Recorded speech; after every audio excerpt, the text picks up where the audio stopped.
So, kumusta nga ito kagabion? Tugnaw na gabi, pero naamo, no? Naamo. Ang atong theme karon nga bulan sa July is Revival, a call to intentional soul winning. No? Mga atong theme. And, na-realize na ako ba, samtang nagala, huna-huna ko anay ko nga, before kita yung magkaroon ng intentional na soul winning, mubalik sa kita sa pinaka-basic, which is our intentional na prayer. Amen? Mag-agree ba ta? Amen. So, Colossians chapter 4 verse 2, gingon din na sa Colossians 4:2, keep on praying and guard your prayers with thanksgiving. Keep on praying and guard your prayers with thanksgiving. Sa Bisaya, pag-ampo kamo kanunay nga may pagpasalamat, ug samtang nagaampo kamo, bantayin ninyo ang inyong panghuna-huna. Ako balikon, pag-ampo kamo kanunay nga may pagpasalamat, ug samtang nagaampo kamo, bantayin ninyo ang inyong panghuna-huna. So, ako ang i-share sa inyo ako na kagabi o na akong isang gitagtulan o keep on praying. Keep on praying. Just like keep on eating, keep on walking, keep on dreaming. So, let's be reminded to keep on praying. So, why should we keep on praying? Nga naman kinahanglan mang yun nga magsikita og ampo.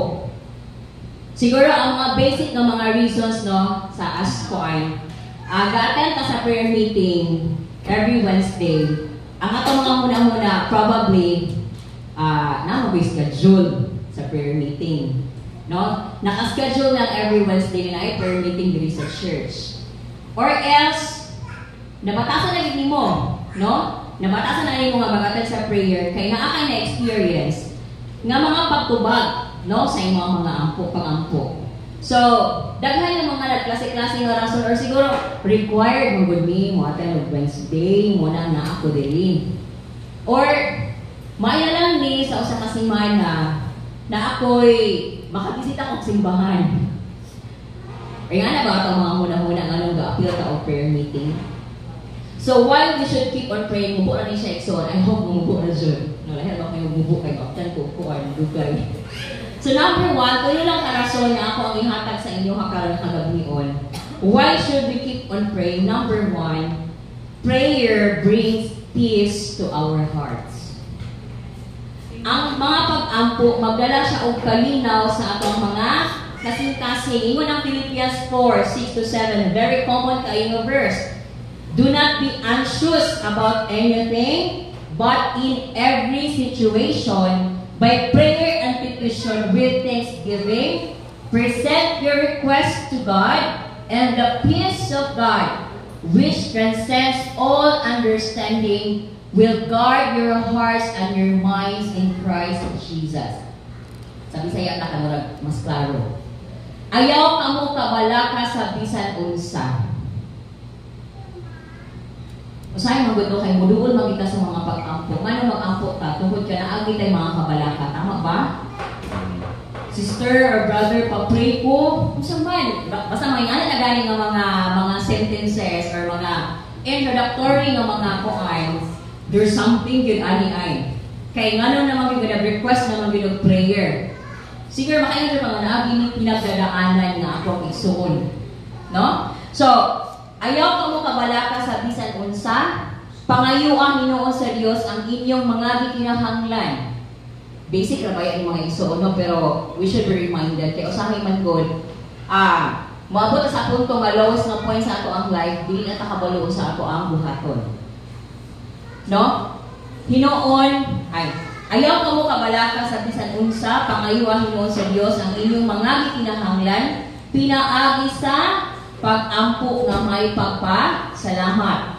Ug kun buhaton ninyo kini, hatagan kamo sa Dios og kalinaw diha sa inyong kasing-kasing ug huna-huna tungod kay kamo anaa kang Kristo Jesus ug ang kalinaw nga gikan kaniya dili gayud nato magtukan.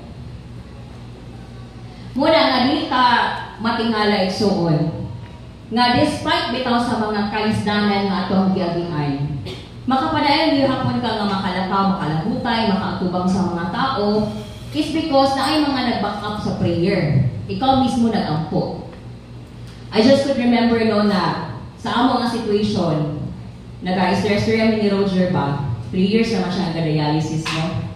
And, usay nalimot ito kung nga na siya sakit. Kaya nalimot ko ba kay feeling na ako, normal talaga siya nga tao. Normal lagi siya, no? Pero kanang, what I mean is, ano pareha sa ato abang di mga tuong dialysis, ina na good, na normal. So sa akin ako'y mabuhat na ako'y treatment sa iya, pagtaga sa iya, murag, wala na ako'y pakialam nga, na adin siya emosyon nga masakitan na siya, malaing na siya. No, kay ako yung tanaw sa iya, okay na kayo. Namalimot ko ba, nga na siya pinagdadaanan. So, one time, nag-storya ni Duha, ko kabalo ka nga nung ingana ang kanang diyan ko siya sa punto nga ingani karon ba tungod kay naay mga taong nag-back up sa imo sa prayer. Ako mismo dako siya kay kong pagtuo nga pag once na naay mo pray sa ato maskin pagkalugbo ko na gid ang imong kinabuhi makabangon gid gihapon kay igsoon. Mo agree mo? Or ako ra ni agree. No, tinuod gid na siya. Kaya sa iyang sitwasyon, kung wala yung mga tao nga nagpalibot sa mga pag-ampo, kutob sa mga kabalo sa iyang sitwasyon, the church, the body of Christ, nag-pray sa iya, dako dyan kaayo o kahimuan. Not necessarily ang prayer, but ang the-answer sa prayer ng mga si Lord, powerful. Sa iya mataga-pray, no? Sa iya taga-present sa ato ang request. And He is so powerful mag-answer din sa ato ang mga prayers. So, when we keep on praying, why? No, why? Number 1, prayer brings peace to our hearts. Sa kisting mo, bitang right after na iampo mo, request na unay mapasura pastor, pwede ni magpa-pray in ani ang among sitwasyon karon. I don't know kung na-experience ninyo nga, right after sa prayer sa usa ka pastor o sa ka leader, na ay peace ang imong kasing-kasing. Amen? Nigaan ang imo ang paminaw. Tama ba? Magsitahan ka sa ospital, na-admit ka. Lagi ang imo ang joy na batiyo sa pasyente nga na sa ospital pag naay mag-ampo. Nga naman, naay kalinaw nga dala ang mga prayers. Number 2, prayer changes you. Ang mga pag-ampo, makapabago sa imuha. Dili kay mabago ka from verse to verse. No? But naay changes sa imo ang kinabuhi. It comes sa imong pagtuo diha sa Ginoo. Pagwas na na prayer na natubag, grabe gud ka faithful ang Lord. Mag-change ang imo ang sa imong faith level, sa imong faith from this level to this level. Gataas na gataas. Mo bitaw na no nga pag naay mga sitwasyon sa atong kinabuhi nga kaya na. Nga naman, nalampasan naman imo tong mga bukat kaayo nga mga pagsulay sa una. Karon pa ba lugar nga dili mo kayanon. No, ma-change na imo ang mindsetting, ma-change ang imong perspective, ma-change ang imong pamnataw sa usa ka butang. Why? Because you keep on praying. Nagapadayon ka sa mga pag-ampo. And lastly, prayer lightens burdens. Makagaan sa imong mga kabugaton. Amen? No? Psalm 55 verse 22, gingon diha, give your burdens to the Lord, and He will take care of you. He will not permit the godly to sleep and fall. Itugyan sa Ginoo ang imong mga kabalaka kay tabangan kaniya, dili niya pasagdan ang mga matarong hangtod sa kahangturan. Wow. Muni ang atong pugtay ng mga pulong sa Ginoo. Kung naa kay kabugaton karon sa instruct, imo bang pasanon? Sa instruction, give. Ihatag ang imong burden, imong mga kabugaton. Asa nimo ihatag? Kang Lord. No? Give your burdens to the Lord and He will take care of you. Igsoon, nabati pa nimo ang pag-care ni Lord sa inyo. Amen. That is why, padayon kita sa mga pag-ampo. And let us be intentional good. Not just, kanina kita mga pamaagi na na-schedule, na-assign, na mag-lead sa mga prayers. It's part of kana pamaagi para intentionally maka-attend ka sa prayer. Tama ba? Amen.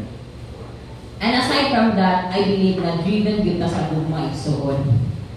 Gugma nato sa Ginoo nga ano nagabuhat ta ani. Kaya wala mong tayo manghimog yun kung palayo ka diha sa ato ang buhi nga Dios.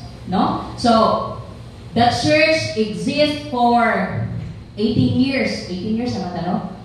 Nag-exist ang simbahan for 18 years because na ay mga pag-ampo.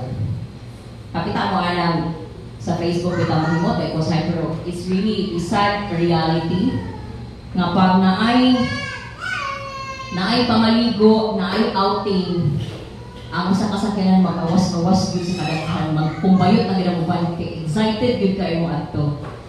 But the sad reality, pag prayer meeting ang hisgutan, pipila na yun ang mo attend. And salamat sa Ginoo ang karang kagabion, we are reminded to be intentional with sa ato ang mga prayers. Not just during sa ato ang kalitaw natin prayer meeting, but even sa imo ang daily nga pagkinabuhi. So kung saan man yung pagkuan na mahimo kang intentional, be creative sa imo kaugaling mo. Saan mo gina ko makapray ko ba? Siguro pwede ka magpa-alarm or naakay mga listahan sa imo mga ipag-pray, ipa-alarm mo mga kalinga oras, mag-pray na gid ka. Na ako usa ka kaila bitaw no nga she is very intentional sa iyang prayer life. Nga aside from Kuya Elmore, na ako naihan, napadyo ko isa nga naihan.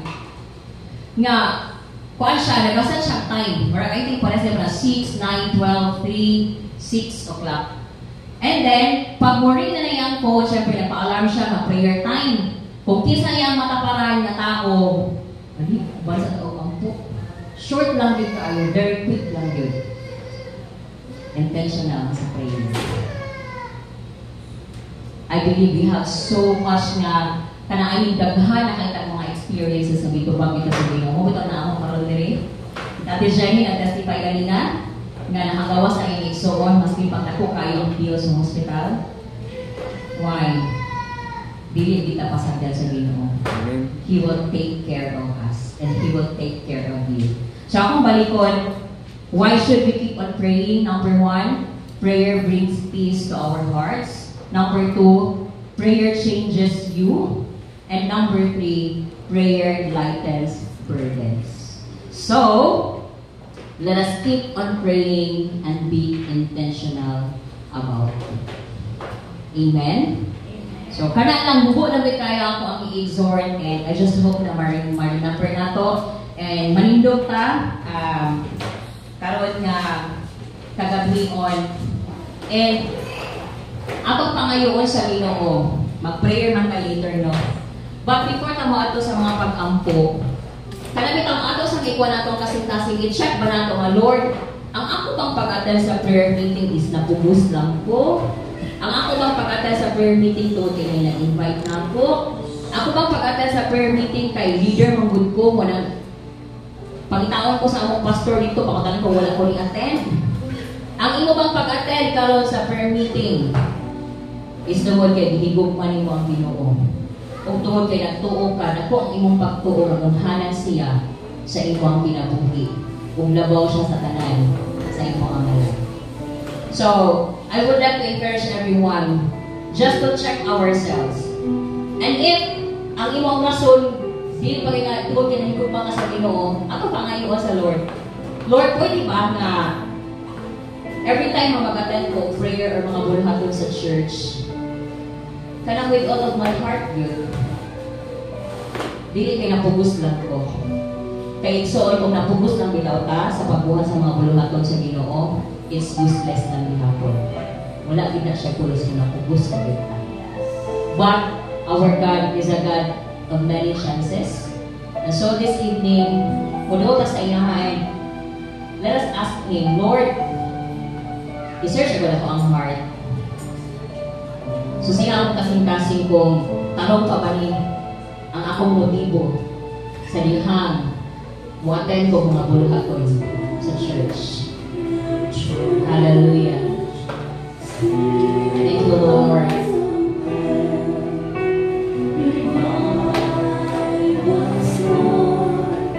With your passion once again, I want to care for others, just Jesus cares for me.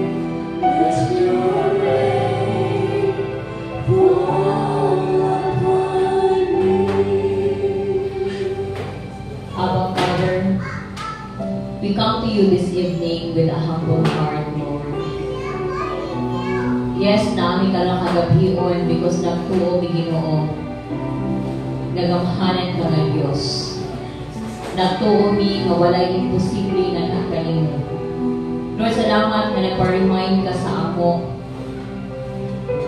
na mapadayon ni sa akong mga pag-ampo. We should keep on praying, O God. Because when we pray, it brings peace to our hearts. It changes us and it lightens our burdens. Lord, salamat na karon kagabion. As we lift up, as we lay down our prayer concerns, our prayer requests, mo, dili na kay tama lang siya sa ceiling, O God, but makaabot kiniha sa imong trono, Ginoo. And may continue to increase our faith, Lord, na aming magtuon na bisan unsa ang among pangayoon according sa imong kabubuton, imo gyud nga ihatag kanako. Prepare our hearts, O God. Andama ang among mga kasing-kasing sa sa dihang mo ampo ni. Let it be, O God, na driven yun ni sa gugma ni mo, na igugma sa among kasing-kasing nga among kinibuhaton, especially, O God, ang among mga pag-ago para sa uban. We just entrust unto you the remaining time. Salamat, Lord, na kanunay ka nga mamuhat sa among mga kinabuhi. Dalaygon ka sa walay katapusan. In Jesus' name, Amen. Amen. So, ato na sa ato ang mga prayer concern. So, I request everyone na mag-prepare ta. It doesn't matter kung yan ka or KTB or Papa. Basta by pair. No, laki sa laki o bae sa bae. So, I encourage na, ayaw mo pag-pair na katong permitting mo kauban. Katong lahi na po na pares. Okay, later on, after na ko ilita ng mga prayer concern, before na mag-pray, sige, pakita sa mong partner. Kung manubra, pwede na tulog.